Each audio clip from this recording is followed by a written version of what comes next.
Hello everyone, welcome to the second part of the second lesson, that is Historiography, Indian Tradition. In this part we are going to study the historiographies in post-independence period. Okay, so historiography in the post-independence period was mainly influenced by three ideological schools. Those were Marxist history, second is subaltern history, and third one is Feminist history.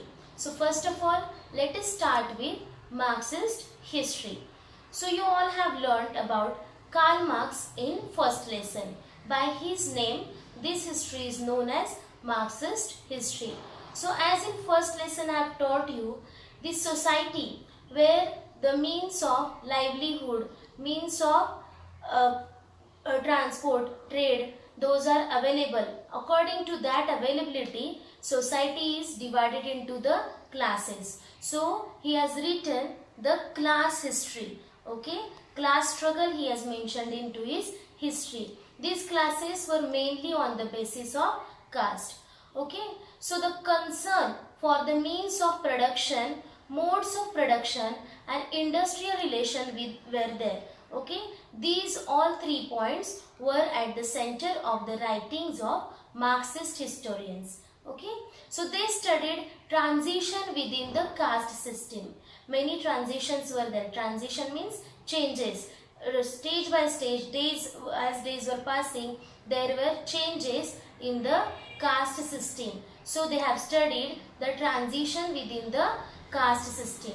So let us see few examples of notable Indian historians who have followed Marxist historiography. Okay, so first one is Damodar Dharmanand Kosambi. Second, Comrade Shripad Amrut Dange.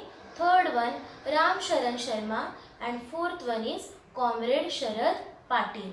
Among these, Comrade Shripad Amrut Dange has written one book, that is Primitive Communism to Slavery. This is the best example of Marxist historiography. Now second type, that is subaltern history. Italian historiographer Antonio Gramsci stated that history should be written starting from the bottommost ranks. While writing history, we should start writing history with the bottommost ranks. And actually, subaltern, this word means bottommost rank. Okay, subaltern means bottommost rank. Ranjit Guha played important role in establishing subaltern history as an important academic school of historiography. This is about post-independence period. We are studying about post-independence period. But same thoughts were expressed before by Mahatma Jyotirao Phule and Dr. Babasaheb Ambedkar. Mahatma Phule has written a book, that is Gulamgiri. In this book, he has written about Shudra Atishudra communities. He has written history of Shudra Atishudra communities. By this, he drew attention to the exploitation of women, Shudras and Atishudras done under the name of religion. Okay, so exploitation was done of women, Shudras and Atishudras under the name of religion. So this all situation, whatever it was, that is explained in his book Gulamgiri. The term Shudra and Atishudra indicates the bottommost ranks in the caste system. As I told, it is about the caste system. So subaltern word means bottommost rank. So the term Shudra and Atishudra indicates the bottommost ranks in the caste system. The role of the people belonging to Dalit caste is very important in shaping various cultural and political aspects of India. Dr. Babasaheb Ambedkar wrote 2 books of subaltern type. Those were Who Were the Shudras, and the second book is The Untouchables. These 2 books, Who Were the Shudras and The Untouchables, are written by Dr. Babasaheb Ambedkar. These are examples of subaltern history. Okay. Now we are going to study the third type, that is feminist history. Okay. In the first lesson also we have learnt about feminist historiography. Okay. So now we are going to study feminist history in India. Over the period of time, male scholars were writing history. Hence female were neglected. Only male scholars were writing about history. So in that they were writing the achievements of men. Okay. So women were neglected. So it was important to study and compile historical writings of women. So Tarabai Shinde was foremost in writing about women. In her writings, she has attacked male-dominated society. As you know, previously male-dominated society was there. They were not giving any importance to women. So she has attacked male-dominated society in her writing. She has written a book, Stree Purush Tulna. Her book name is Stree Purush Tulna. She has written this book in 1882. It is the first feminist book. Okay, as we are learning this feminist historiography, you have to remember this. Stree Purush Tulna is the first feminist book written by Tarabai Shinde. Then second example is The High Caste Hindu Woman.